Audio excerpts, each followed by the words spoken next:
The Cold War did not feel like a war to most people who lived through it. That is perhaps the most dangerous thing about it. There were no invasion beaches, no aerial bombardments of cities, no columns of armor moving across open ground. There were instead press conferences, diplomatic cables, technical manuals, and an enormous, sprawling infrastructure of secrecy that touched nearly every institution in the Western world and its Soviet counterpart. The violence was potential, not kinetic. The catastrophe was always scheduled, never quite arriving. And because it never arrived in the form that wars are supposed to arrive, in fire and collapse, and the undeniable reality of mass death, it was possible for ordinary people to believe that the peace was real. It was not real. What existed in place of peace was a continuously managed state of near war, a condition in which the machinery of total destruction was kept running, calibrated, tested, and improved, not because anyone particularly wanted to use it, but because the logic of the system demanded that it be ready. And the programs that sustained that readiness, the ones that sat closest to the edge of actual catastrophe, were the ones that were denied, classified, buried in bureaucratic language, or simply never acknowledged at all. This is an account of 21 of them. To understand why these programs were hidden, it helps to understand what the Cold War actually was at the institutional level, stripped of the rhetoric that surrounded it. It was a competition between two states, each of which had developed the capacity to end human civilization within the span of a single afternoon, and each of which had spent decades constructing elaborate systems to ensure that this capacity could be exercised reliably, even under conditions of chaos, partial destruction, and the death of the people who were nominally in charge of the decision. The secrecy was not incidental to this project. It was structural. You could not publicly describe how you intended to kill hundreds of millions of people without creating political problems that would interfere with the project. So the programs were hidden, and when they became known, they were denied. And when denial was no longer possible, they were acknowledged in language so carefully neutral that their meaning was almost entirely obscured. The first program that demands attention is not the most dramatic, but it is in some ways the most revealing of the logic that governed all the others. It was called Project Gabriel, and it began in the late 1940s as an attempt by American scientists to determine what the actual biological consequences of nuclear testing would be. This was not, on its face, a secret program. Nuclear testing was publicly known. What was secret was what the testing was doing to the people who lived near the test sites, and to the food supply, and to the bones of children around the world. Strontium-90, a radioactive isotope produced by nuclear detonations, was being incorporated into the food chain through grass eaten by dairy cattle, passing into milk, and then into the bones of anyone who drank that milk. The program that tracked this process was classified not because it was operationally sensitive, but because its findings were politically intolerable.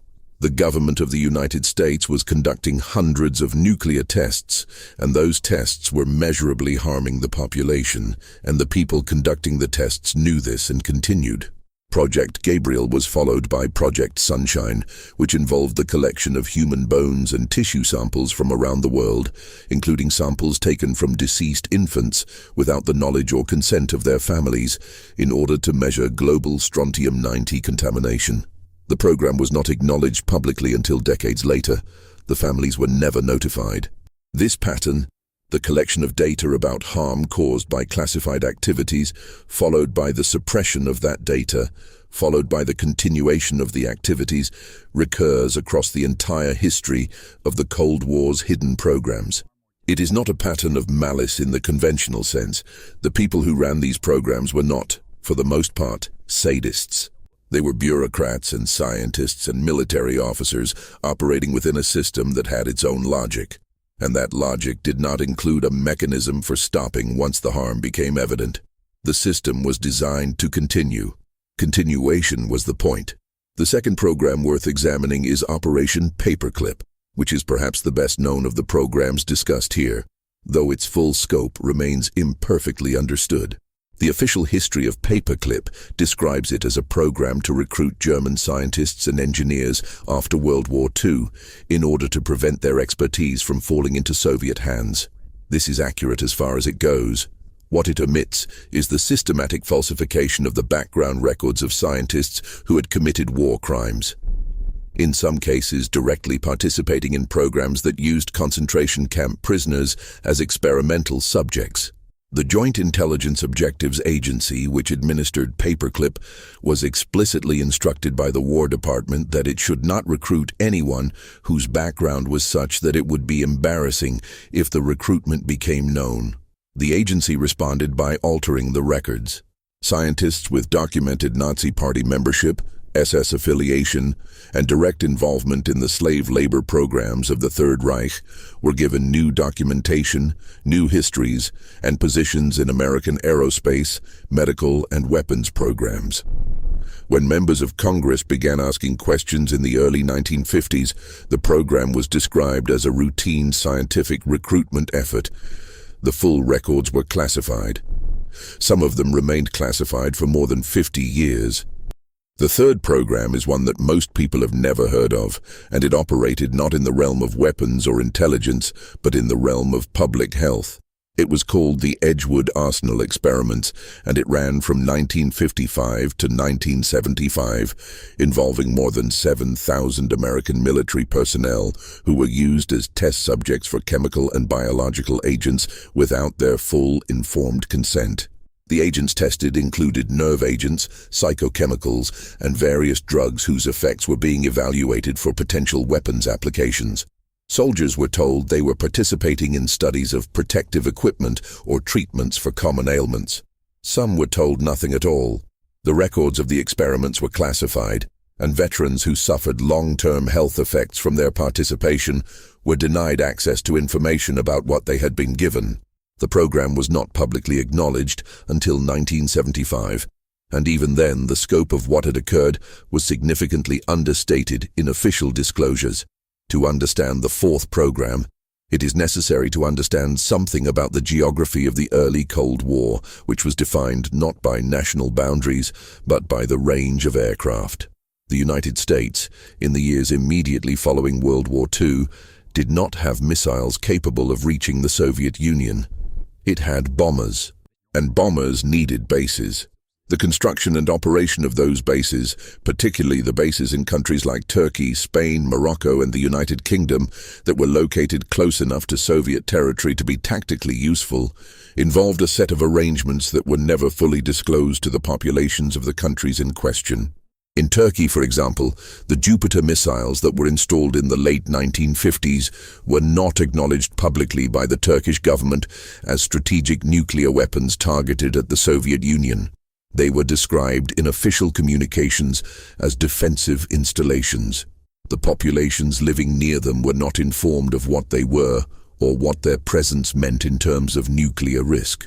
When those missiles became a central element of the Cuban Missile Crisis in 1962, their existence and their role in the eventual resolution of the crisis, which involved a secret agreement to remove them, was not disclosed to the Turkish public for years.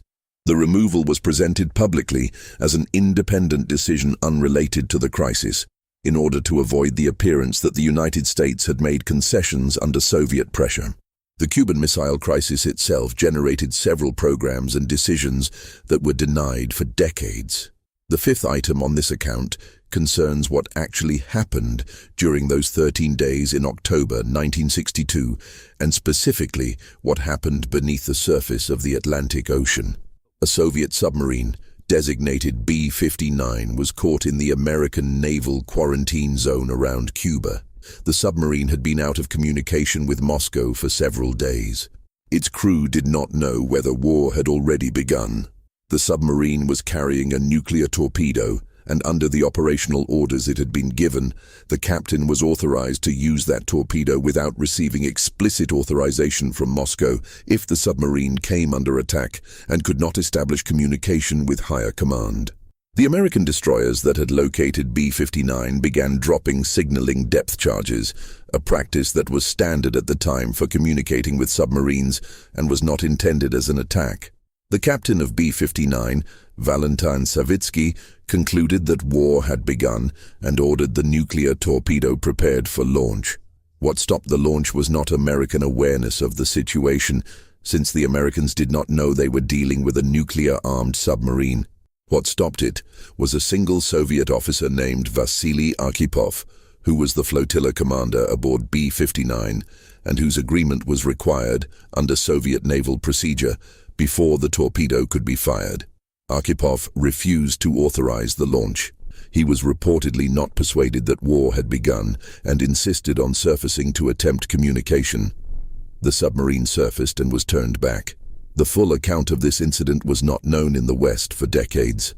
The Soviet records describing the internal dispute aboard B-59 were not available until after the Cold War ended.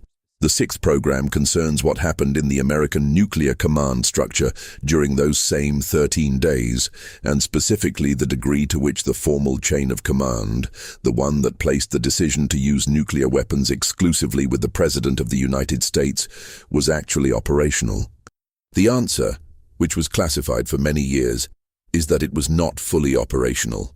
Several American nuclear weapons were in states of readiness during the crisis that would have allowed their use by commanders below the presidential level if communications had been disrupted. The B-52 bombers on airborne alert, which were maintained continuously throughout the crisis period, were not operating under a strict requirement for presidential authorization in all scenarios. The pilots and crews had sealed authentication documents that could be used to execute launch orders under certain conditions, and the chain of verification that was supposed to ensure those orders came from the president was not as robust as the public was told.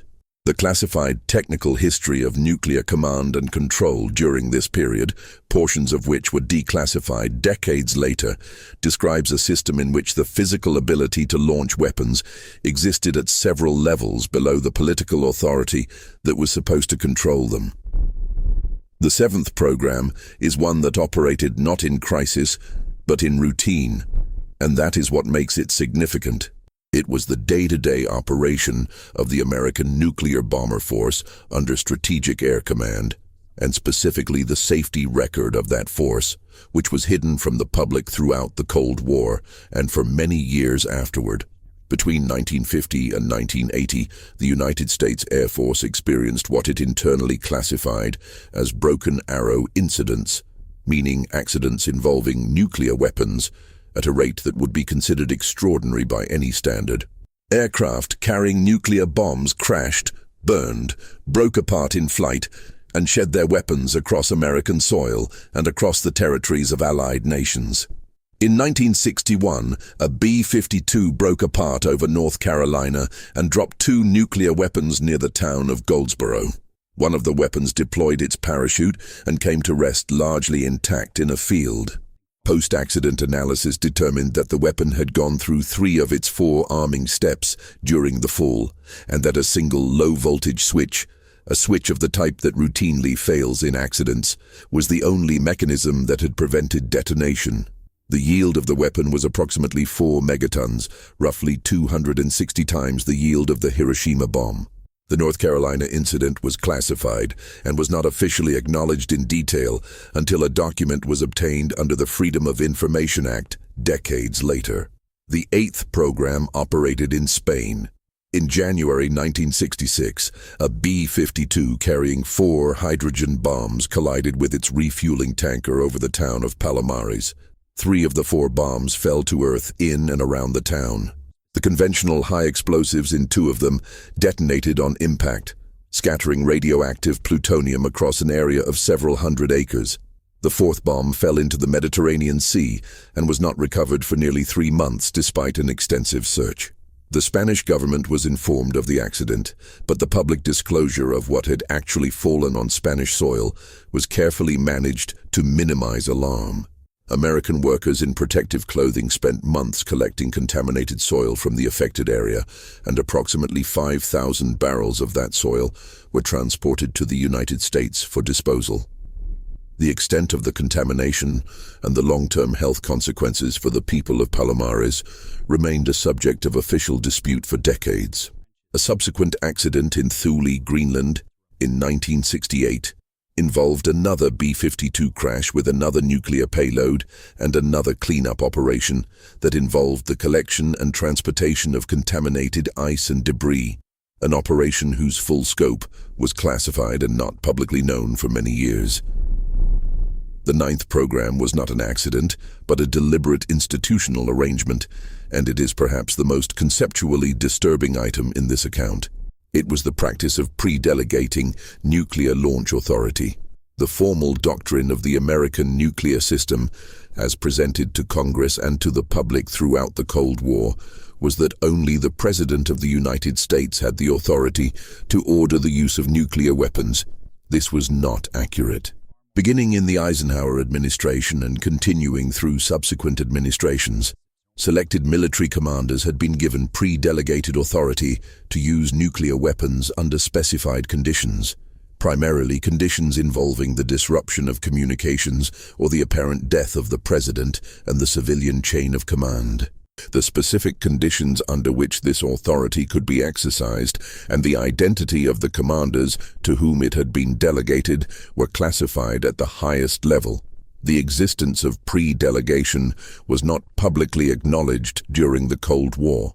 When it was eventually discussed in declassified documents and the accounts of former officials, the language used was carefully technical, describing it as a necessary contingency measure rather than as what it actually was, which was a standing arrangement under which nuclear weapons could be launched without a presidential order, under circumstances that could be broadly interpreted by the people holding the delegated authority. The 10th program connects to the 9th and extends it in a direction that represents the logical endpoint of the Cold War's institutional logic. It was the Soviet equivalent, which went significantly further than the American arrangement and which was not known in the West until after the Cold War ended. The Soviet system was called perimeter, and it was known informally within the Soviet military as the dead hand, a name that accurately described its function. Perimeter was a semi-automated nuclear launch system designed to ensure that Soviet nuclear weapons could be fired even if the Soviet military and political leadership had been entirely destroyed in an American first strike. The system worked by monitoring for indicators of nuclear attack, seismic activity, radiation levels, communications disruptions, and the absence of human command signals. If those indicators suggested that nuclear weapons had been used against the Soviet Union and that the chain of command had been destroyed, perimeter would automatically activate a communication system that could transmit launch orders directly to Soviet nuclear missiles without requiring authorization from any surviving human authority. The system was operational by the mid-1980s. The United States did not know of its existence for many years. It is believed to remain operational in modified form. Its existence was first acknowledged publicly by a former Soviet general in 1993, more than a decade after it became fully operational. The 11th program involves a single individual and a single moment, and it illustrates how the massive automated systems of the Cold War were in certain critical respects dependent on the judgment of people who were never officially empowered to make the decisions they ended up making. On September 26, 1983, a Soviet early warning satellite detected what appeared to be the launch of 5 American intercontinental ballistic missiles. The officer on duty at the Soviet command center that received this alert was Lieutenant Colonel Stanislav Petrov. Protocol required him to report an incoming attack up the chain of command, a report that would have initiated the Soviet response procedure. Petrov did not report it as an attack. He assessed without access to any confirming data and with the system's alarms sounding around him that the detection was likely a malfunction. His reasoning was partly technical and partly intuitive. A first strike, he thought, would involve more than 5 missiles. He waited. The missiles did not arrive. The alert was eventually traced to a rare alignment of sunlight on clouds that had fooled the satellite's sensors. Petrov's decision, which he was not authorized to make and which deviated from established protocol, prevented the initiation of a Soviet nuclear response to a non-existent American attack. He was not decorated. He was initially reprimanded for procedural irregularities in his paperwork during the incident. His role in the events of that night was classified by the Soviet government and was not known in the West until years after the Cold War ended. The 12th program involves not a near miss, but a systematic policy of deliberate provocation, one that has been described in declassified documents but that received almost no public attention at the time it was occurring. Throughout the 1970s and into the 1980s, the United States conducted a series of operations known internally as SWIAP, or psychological operations, in which American naval and air forces deliberately approached Soviet territory at high speed, sometimes crossing into Soviet airspace briefly before turning away, in order to test Soviet radar and response procedures and to demonstrate American capability and willingness to penetrate Soviet defenses. These operations, known in some documents as PSYOP probes, were classified and were not disclosed to Congress or to the public. They were provocative by design. Their purpose was to induce Soviet radar operators and command centers to activate their systems and reveal their capabilities, and also to create a degree of uncertainty and anxiety within the Soviet military about American intentions. The operations were conducted at a time when Soviet leaders genuinely feared that the United States was planning a nuclear first strike, a fear that was not irrational given the rhetoric of the early Reagan administration and the significant expansion of American nuclear programs that was underway. The combination of Soviet fear and deliberate American provocation created conditions in which a miscalculation was not merely possible but structurally likely. The 13th program grew directly out of this environment of provocation and fear. It was a Soviet intelligence operation called Ryan, which stood for the Russian phrase for nuclear missile attack. Ryan was a standing order issued to KGB and GRU residencies around the world to collect any and all indicators that the United States was preparing a nuclear first strike against the Soviet Union. The program was established in 1981 by Soviet General Secretary Yuri Andropov, who genuinely believed that American intentions were offensive rather than deterrent. KGB officers were instructed to monitor American military bases, government buildings, blood bank activity, the movements of senior officials, and any other indicators that might suggest mobilization. The program ran continuously through the early 1980s, and its existence created a systematic bias within Soviet intelligence toward interpreting ambiguous events as evidence of attack preparation.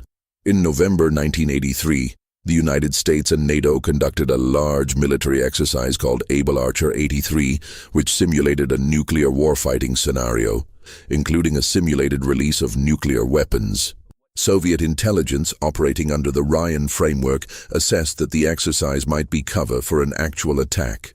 Soviet nuclear forces in Europe were placed on an elevated alert. Soviet aircraft in Germany were reportedly loaded with nuclear weapons and placed on standby. The crisis was not publicly known at the time and was only gradually understood in the West through intelligence reporting and later declassified documents.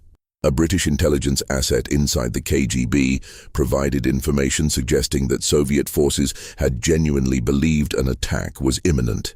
A subsequent review by the Reagan administration, which had not previously understood how seriously its own rhetoric and its military exercises were being interpreted in Moscow, resulted in a quiet modification of American communication with the Soviet leadership, a step taken without public acknowledgement of what had nearly occurred. The 14th program involves the infrastructure of mass killing and the question of who was responsible for maintaining it.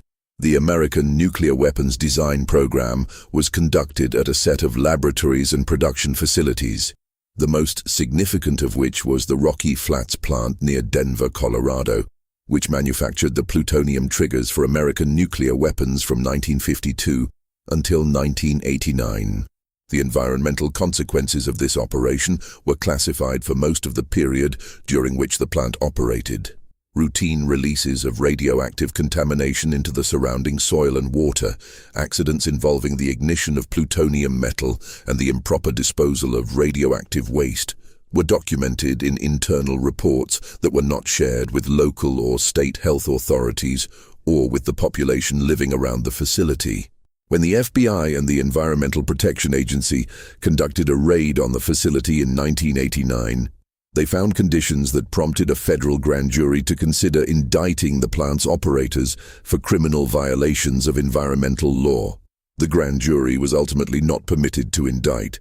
The special prosecutor's evidence was classified, and the Justice Department, citing national security concerns, took jurisdiction away from the grand jury.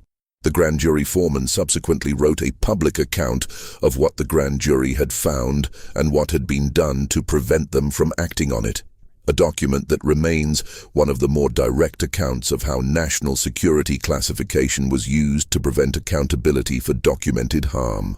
The 15th program is one that operated entirely outside the United States, and that involved the deliberate use of biological vectors as weapons research subjects.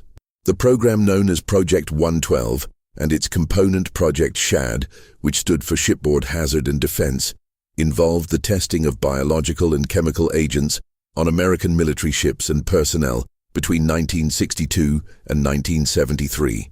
The program was officially classified, and veterans who had participated in the tests and who subsequently developed health problems were for decades denied access to records that would have allowed them to demonstrate a connection between their service and their illnesses.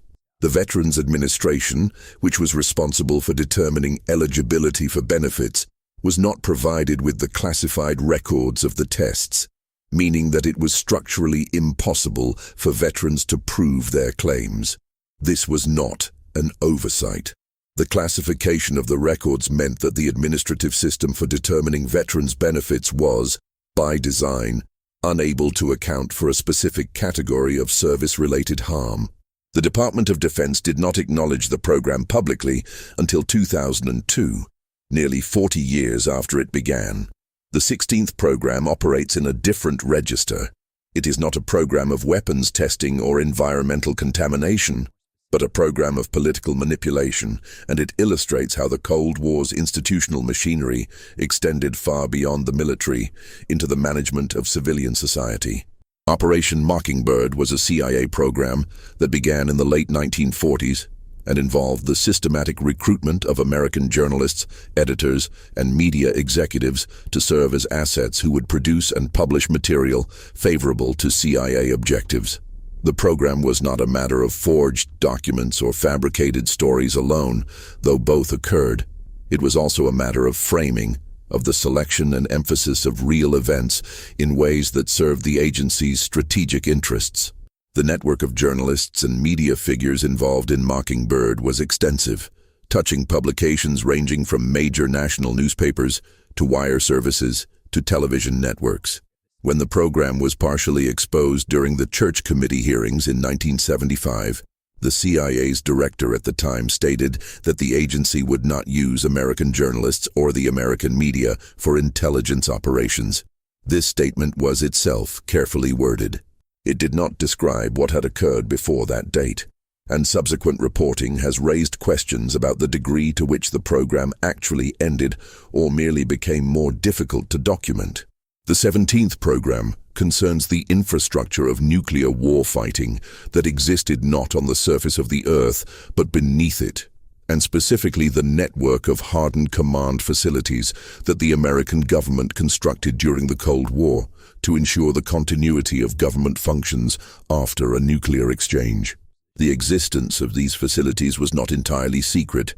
The Mount Weather facility in Virginia was occasionally referenced in news accounts, but their scale, their operational function, and the specific plans for how they would be used in the event of nuclear war were classified.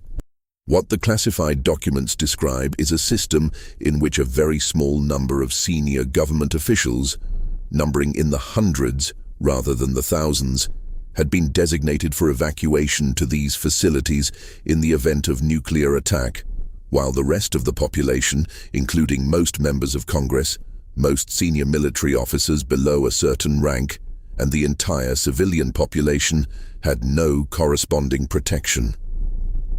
The plans for governing the country after nuclear war, which were updated regularly and involved detailed arrangements for the suspension of constitutional government and the assumption of authority by a small designated group, were classified at the highest level and were never submitted to congressional oversight in any meaningful way.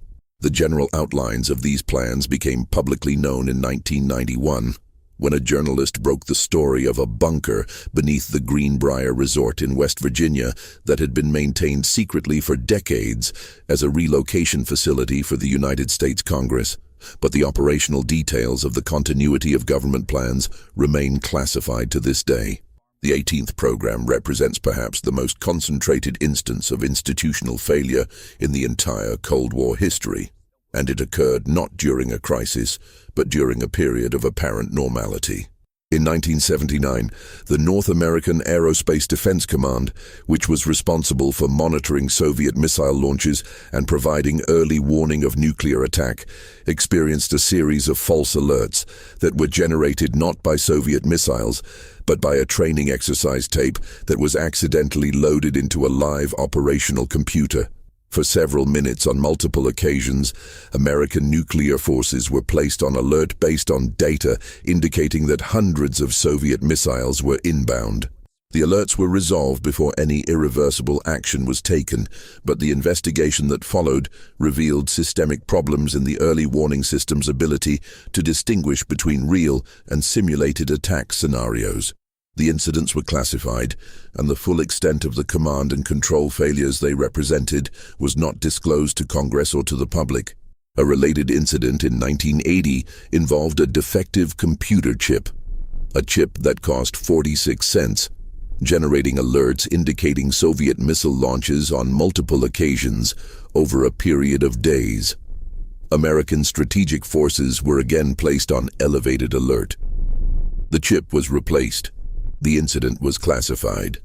The 19th program did not involve accidents or false alerts, but involved the deliberate construction of a first strike capability, a capability that official American nuclear doctrine, as stated publicly and in treaty contexts, explicitly disclaimed.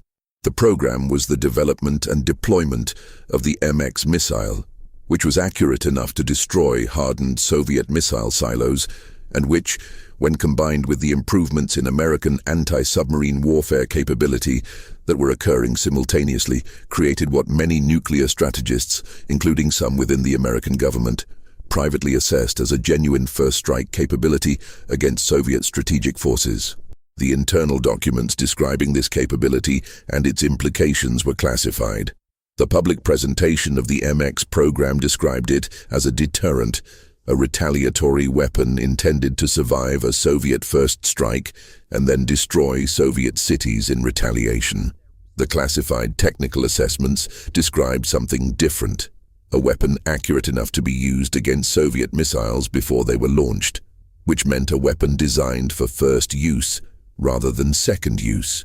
The distinction was fundamental to the entire logic of deterrence, and the fact that one of the two nuclear superpowers was quietly developing a first-strike capability while publicly maintaining a policy of deterrence was, if Soviet military planners could assess what was actually happening, a profoundly destabilizing development. The evidence suggests that Soviet military planners could assess it. The 20th program involves the ocean and what happened in it throughout the Cold War. Specifically the practice of submarine operations that were far more aggressive and far more dangerous than anything that was publicly acknowledged. American attack submarines routinely operated inside Soviet territorial waters, collecting intelligence on Soviet naval facilities, testing Soviet detection capabilities, and on occasion, making physical contact with Soviet submarines.